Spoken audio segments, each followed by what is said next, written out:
Yes, Rashikar, let's start with the self-introduction. Yes, sir. Myself, I'm Rajasekhar. I have nearly 3.8 years of experience in overall IT industries, including including 3+ years of experience in Microsoft Dynamics 365. Uh, three, uh,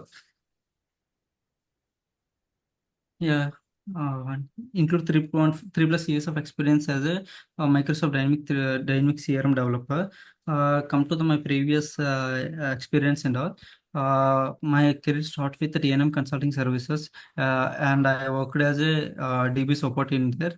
And after that, I get a chance to work in Cognizant Technology Services. Uh, I get a chance to work on July 2022. September 2022 July 2024. After that, I worked as a freelancer from August to till now. Uh, Mostly come to my roles and responsibilities. Mostly I worked on out of the box features like customization and configurations and production support. All the things I worked on that. That's all. So do you have knowledge in the business rule? Yes, yes, I have a knowledge on business rules. Actually, business rule is a no-code, low-code way to apply the business logics without writing JavaScript and plugin and all. So And what is the they purpose of business rule? yes, yes, yes. And also we are using scope, entity, all forms and specific form. Come to all forms. It will business rules work for all the forms. And if you mention the scope as specific form, it will work for the specific form. If they mention the scope as a entity, it's work for both server side and client side validations. Based on the conditions, we are doing the some of the actions like using if then statement. So what are the uh, actions we can do using business rule? yeah, we are do only some of the things only like set field value, set default value, show error message, and business required lock and unlock, and uh, set feasibility. These are the things we can able to do with the help of business rules. So when do we use business rule? When do we use JavaScript? Um, Business rules work for both the client side and server side validations when your scope is entity. JavaScript used for only for client side validations we are going with. For come to JavaScript, this is the as per the entities. Uh, as per the trigger conditions, we are JavaScript using on load and on save and on change. Whenever the form is loaded, it will be triggered. After that, business rules will be triggered. Yeah. So can I have one of the scenario where we use business rule and where do we use JavaScript? If we For have a example, requirement, which one do you prefer first among yeah, these two? sorry. So among these two, if we have any requirement in the project, which one do you prefer first? For Business the rule or JavaScript? client side validations, I'm using uh,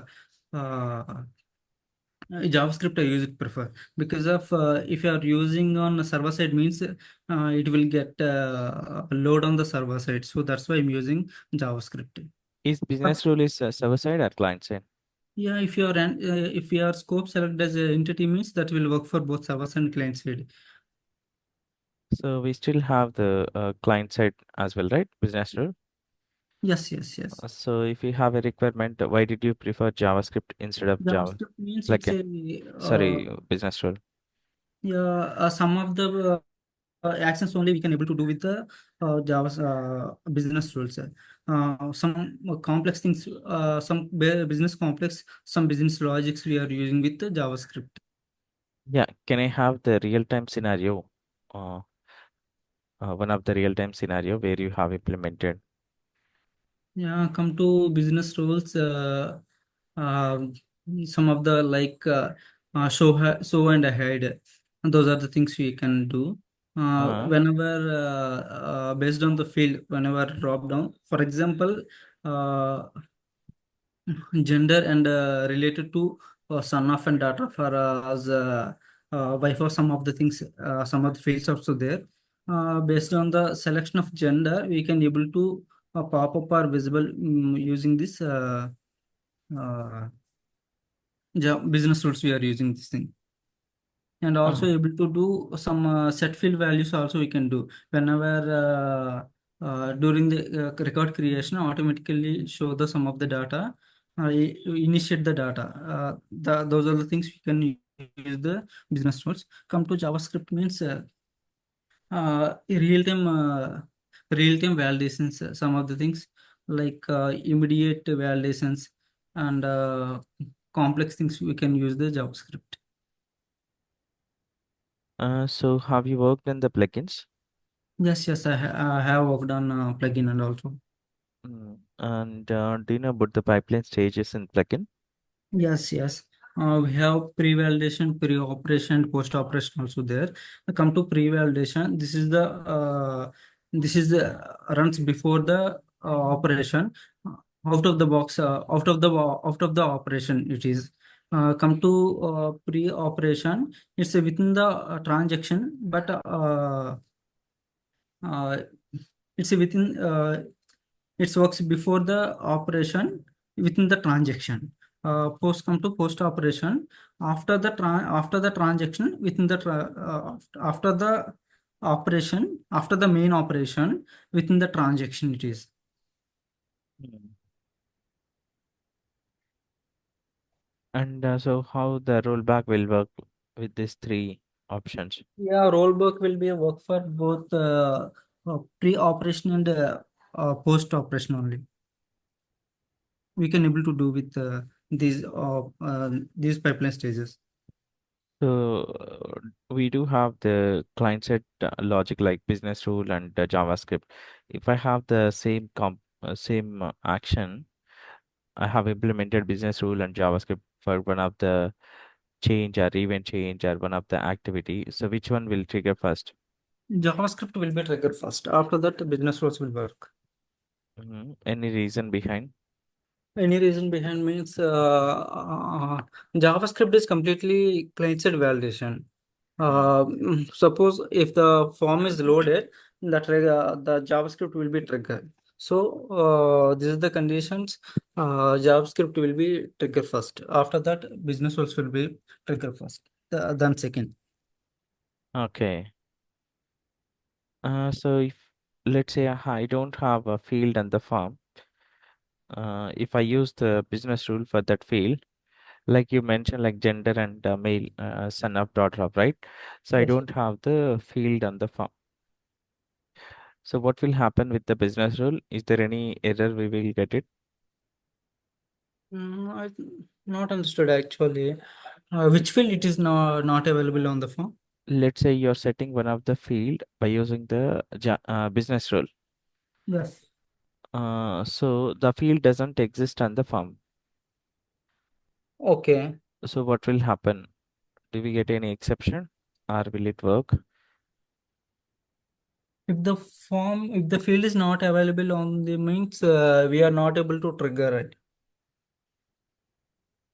Yeah, so what will happen behind? Is there any exception? Do we get it? You understood the question, right? Did you Yeah. understand the question? If you are trigger the business rules, but that field is not available on the form, right? Correct.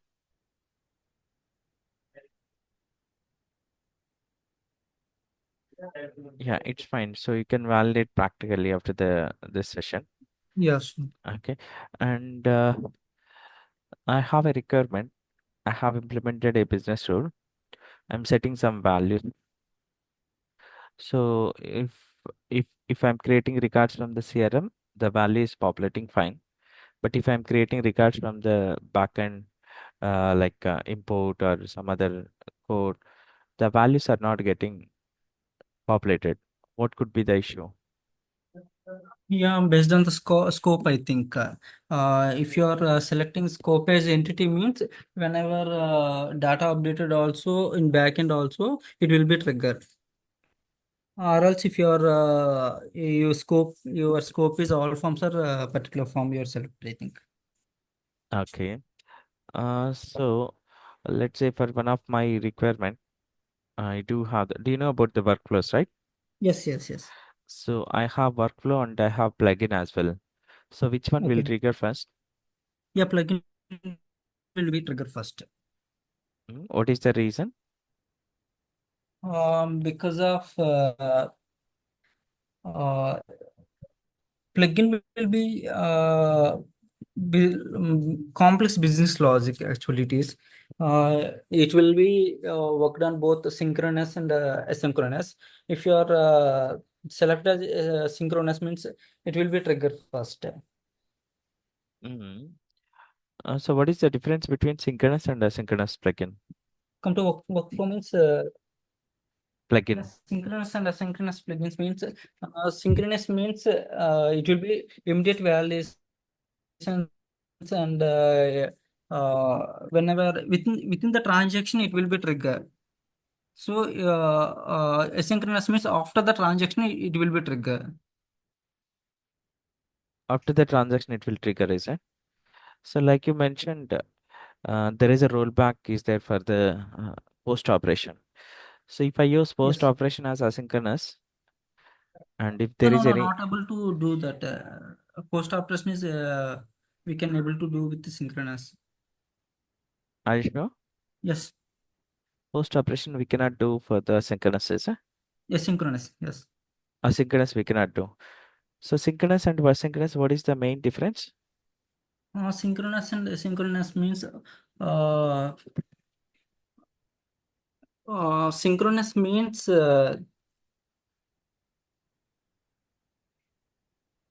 synchronous means immediate validation situation. With the transaction only, it will be trigger. Whenever trigger the logic, within the transaction, it will be going. Like if you're having any issues, means it will be immediate validations and immediate error will be showing. Asynchronous means after the transaction will be done, right? So we are not able to find any error on the immediately. So let's say I have implemented some plugin on one of the field change. So my plugin is failing somehow. So what will happen with that update action? Or else on record creation, I have a plugin is getting failed. So will Yeah. that record create in the system? Yeah, asynchronous means it will be if your condition, if your business logics, the condition met means it will be it will be create, or also if your condition not met means if your record not created. Come to the asynchronous means record will be created and A record will be created, is it? yes, yes, record will be created but not committed to database. Okay. So you validate these things after completion of this session practically. Okay. Okay. You will get better understanding. There are few mistakes are there. Yes. And so one more thing, like I have the two workflows, two workflows on the on update of the record. Okay. Okay. So one is a real-time workflow, one is background workflow. Do you know about the background and real-time workflow, right? Yes, yes. So my background workflow is getting failed somehow. So what will happen the real-time workflow? Is real-time workflow also get success? No, no, no, no. It will not. It will not success, is it? Yes, yes, It will also fail, is it? yes, yes. Okay. So this one also wrong. You just validate. Uh, I so think have you worked on the SSRS reports? yes, yes, yes. Can you just give me the steps? How do we build SSRS report? Yes, actually, we are connected to the database like SSRS reports. Once you open the SSR reports, we are to connect the data sources. First of all, for the data sources, we are connected to the Dynamic 365. After that, you have to put the data sets and for the data set, we are using the fetch XML, all the things. After that, we are using if you need it means you have to create parameterized things.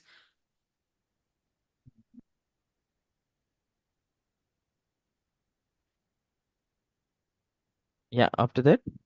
Yeah, we need to create parameterized things. Based on we need to first of all we need data sources and the data sets we need. After that, we need to create a data filtering all the things data format things Hmm. like tables and all things. Okay. After that. After that, we need to uh, once it is done, we can uh, from the we need to map these things, map these dashboards into that our dashboards actually. What dashboard? How do you load that file into CRM?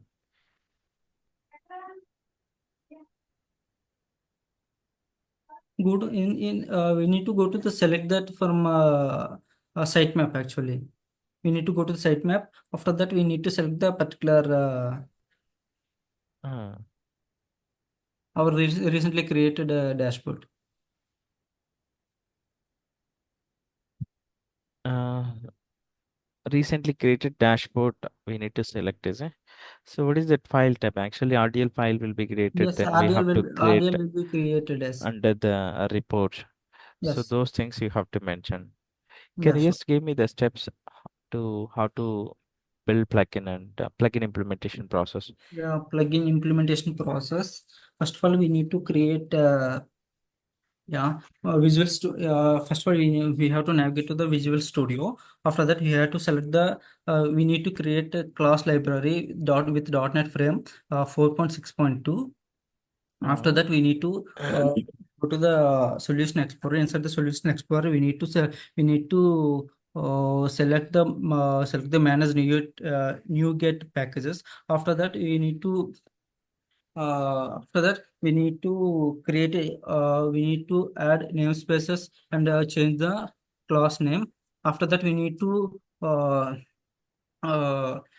iPlugin interface, implement the iPlugin interfacer. After that, we need to declare the try and catch blocks. Inside that, inside the try block, we need to create. We need to mention our business logics and all. After that, we need to build.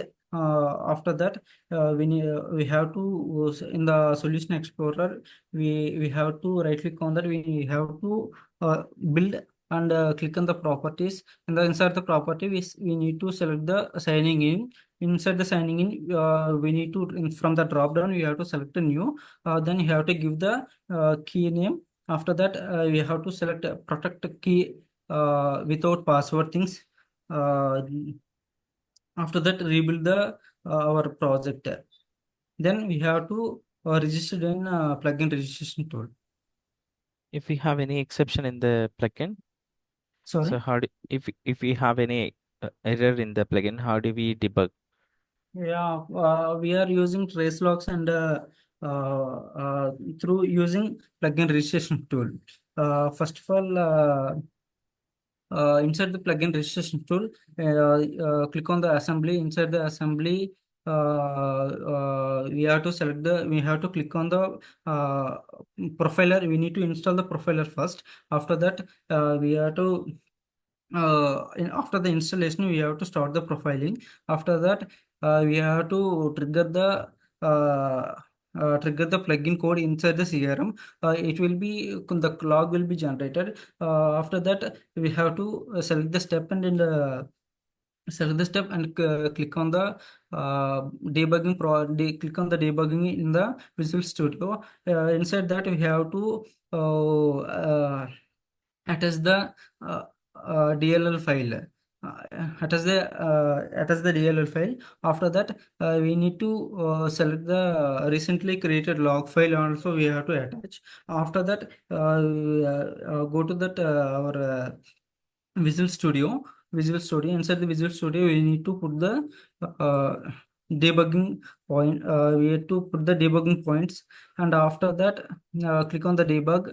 Inside that, we have to attach. Inside that, attach process attachments also there. There we need to select the plugin registration tool. After that, after that, we need to click on the plugin execution on Visual Studio. Plugin registration tool, we need to start the execution.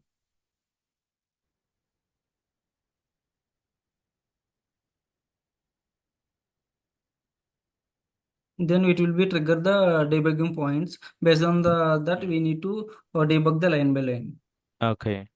So have you worked on the Power Automate flows? Yes, Power Automation Flows also worked on that. So Uh, yeah, how do we manage the exceptions in Power Automate flow? we are using run after and the scope with run after. Actually, we are creating two scopes in Power Automate. We are for suppose we have taken a scope A and scope B. Inside the scope B, we are run after. We are the select the property run after is the if is success or failure of the uh, scope A. So what are the controls available in the Canvas app? In the Canvas app, I used gallery, horizontal and vertical galleries, and containers, and drop downs, and toggles, and uh, checkboxes, box, and buttons and labels. These are the things I used. For so Uh, on, there are many things, but I use these things. so do you know about variables in Canvas app? Yeah, we are using global variables and local variables. For the global variables, you are using set function. For local variables, you are using collect and contains. These are Sir, the so functions used. what is the syntax? How do we set that variables? Like suppose set a global name and variable name. Yeah, variable name and value. That is for global variable, is it? Yes, yes. How about for the local variable? For the local variable, I'm using also same. Set only, is it? Yeah, no, not a set. Actually, collect. Are you sure? Sorry. Are you sure? Yeah, yeah, yeah. Uh, okay. So you have implemented SSRS reports and added in the dashboards as well, right? Yes, yes. So what kind of SSRS report you have implemented? How many types of SSR reports are there? Yeah, come to actually recently I created a, parameterized. How many types are there, first of all? Do you know about SQL based and which XML based? Yes, yes, yes, yes, yes. Okay. And do Yeah, you know, actually, yeah, so when do we use SQL based? When do we use fetch XML based reports? yeah, yeah. Fetch XML used for retrieving multiple things. Instead of writing the query, we are using fetch XML. SQL based? SQL based means uh, uh, based on filtering all the things. Do you know about online and on-premise CRM? Yeah, yeah, yeah. Online and on-premise CRM, yes. What is the difference between both? Mm. So the fetch XML reports will be used for online CRM and SQL reports will be used for the on-premise CRM On-premise. actually. Yes. In SQL, both reports are supported. So few things you need to explore more, Rashika. So, So I so. will send these recordings and you see wherever you're doing mistakes and you practically validate all these questions. ఇప్పుడు Okay, మనం sir. అడిగిన questions అన్ని practical గా validate చేసుకోండి. Okay, sir. Okay.